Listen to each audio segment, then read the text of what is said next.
अस्सलाम वालेकुम नाज़रीन, मैं हूं मारूफ मलिक और आप देख रहे हैं सियासतनामा। दोस्तों, मेहर बुखारी ने पूछे जावेद लतीफ़ से सवालात। क्या आप कहते हैं कि 9 मई की वजह से पीटीआई से बल्ले का निशान लिया जा रहा है, तो फिर ये इंट्रा पार्टी इलेक्शन वाला ढोंग क्यों रचाया जा रहा है? नहीं पा रहा।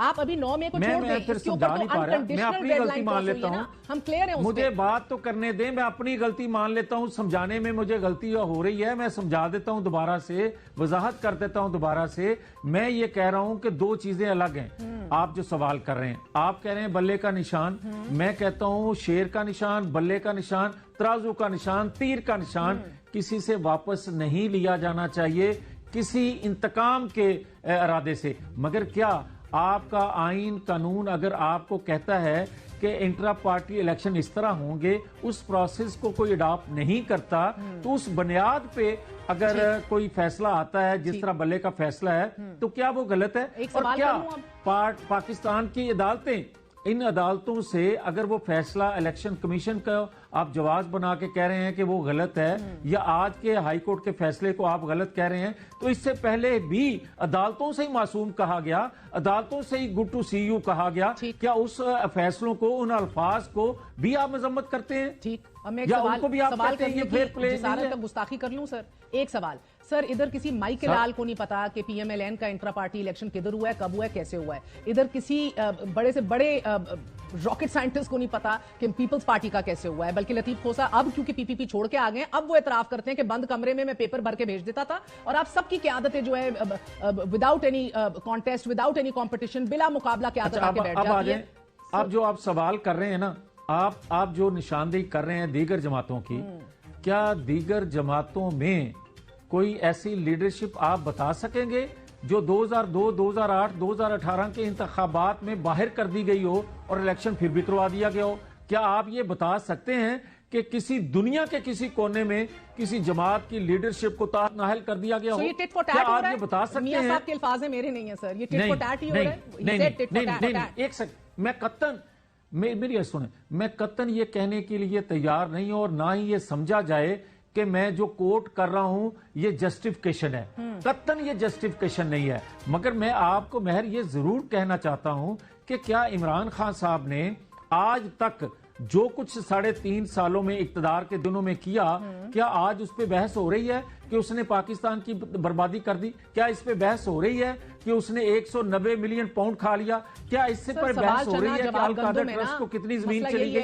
क्या इस पे बात हो रही है कि उसने पाकिस्तान के लिए कितने कर्जे लिए और लगे कहाँ? क्या इस पे बात हो रही है कि दुनिया में उसको तनहा कर दिया गया? क्या इस पे बात हो रही है कि 9-10 मई को मैं एक सेकंड अपीज करने के लिए खोल दूं आप लोगों के लिए? मेरे सवाल का जवाब दीजिए सर, ये नहीं हो सकता सवाल चना जवाब गंदुम हो। अगर मैंने आज के टॉपिक्स की बात करनी है, पुलिस एहलकारों की जानिब से अगर पीटीआई के उम्मीदवारों को हरासा किया जाए, अगवा किया जाए, या कागजात छिन जाएं, 600 से ज्यादा उनके रिजेक्ट हो जाएं, जांच पड़ताल के मरहले से आगे ना जा सकें, मुस्तरद कर दिए जाएं, आइंदा माह गलत है। अच्छा, ये सर आज अदालत में लतीफ खोसा ने बताया 600 से ज्यादा उनके कागजात नाम 600 की। एक सेकंड, ये फिगर आपकी गलत है। मैं आपको अर्ज करता हूं, लतीफ खोसा साहब फिर जो कहते हैं वो हदीस तो नहीं कह रहे कि आप उसको कोट करें। जमात के नंबर आप बता दें। इन्वेस्टिगेशन कोई है, अगर आप नंबर आपके पास अपने हैं तो वो बताएं। लतीफ खोसा आप बता दें सर, आप उनकी जमात के बता दें। आजकल मैं बताता हूं 2434 के करीब इन्होंने पेपर फाइल किए हैं पीटीआई के लोगों ने, और आज तक जितने रिजेक्ट हुए हैं वो हैं 12%। उसमें मुस्लिम लीग के भी शामिल हैं, पीपल्स पार्टी के भी, जमात इस्लामी, एमक्यूएम, पीटीआई, सबके शामिल हैं।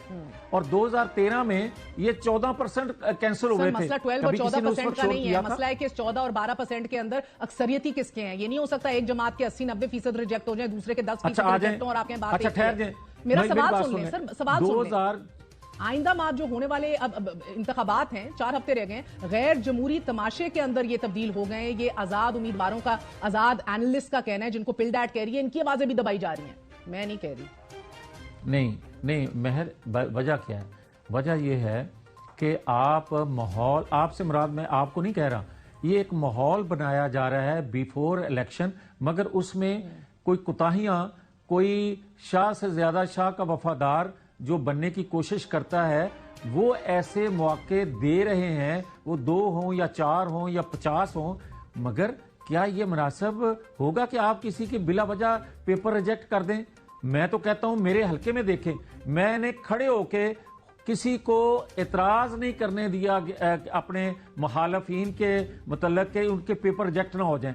मैंने खुद खड़े होके कहा है कि मेरे पे कुछ चैलेंज करता है तो कर ले, मगर हमारे साथ मौजूद थे। दोस्तों ये कैसी नंगी पार्टी ये चाहती है कि दूसरी पार्टी से उसका निशान छीन लिया जाए, उसकी टॉप लीडरशिप को अंदर कर दिया जाए, उसके कारकुनों को उठा लिया जाए। कोई पार्टी का मेंबर अपने कागजात जमा कराने आए तो उसको भी अंदर कर दो। इस नंगी लीग से कोई पूछे कि क्या तुम्हारी पार्टी ने इंट्रा पार्टी इलेक्शन करवाए हैं, क्या उन कवायद जवाब का ख्याल रखा है जो कवायद जवाबत आप पीटीआई पर थोप रहे हैं। दोस्तों इलेक्शन कमीशन का सबको पता है कि वो किसका बंदा है और कहाँ से हिदायत लेता है, तो इसलिए मेहरबानी करके लोगों को बेवकूफ बनाना बंद करें। बस एक काम किया जा रहा है, वो है लाडले की सहूलतकारी, और बाकी सारी पार्टियों को रगड़ा लगाया जा रहा है। लाडले की इसलिए सहूलतकारी की जा रही है कि वो आजकल लेटा हुआ है और वो सब कुछ मानने को तैयार है जो गैर आईनी और गैर कानूनी है। ये नंगी लीग वाले ऐसे जाहिल मुतलक हैं कि इनसे सवाल कुछ और किया जाए और जवाब कुछ और देते हैं। सवाल किया गया कि पीटीआई के 90% लोगों के कागजात नामजदगी मुस्तरद क्यों किए गए, तो मसूफ कहते हैं कि बाकी पार्टियों के भी तो रिजेक्ट किए गए। बाकी पार्टियों के सिर्फ 10% और पीटीआई के 90% कागजात नामजदगी मुस्तरद किए गए। क्या वजह है कि पीटीआई के लोग ईमानदार नहीं है? लेकिन नौबत तो यहाँ तक है कि पीटीआई के 4 साल की हुकूमत में आपको उनके एक भी वजीर पर करप्शन का केस नहीं मिलेगा। इस सब के बावजूद 90% लोगों के कागजात मुस्तरद कर दिए जाते हैं। दोस्तों आपको इलेक्शन कमीशन और नॉन लीग यानी कि नंगी लीग की मुनाफकत समझ आ जाए तो कमेंट्स में जरूर बताइएगा। अल्लाह हाफ़िज़।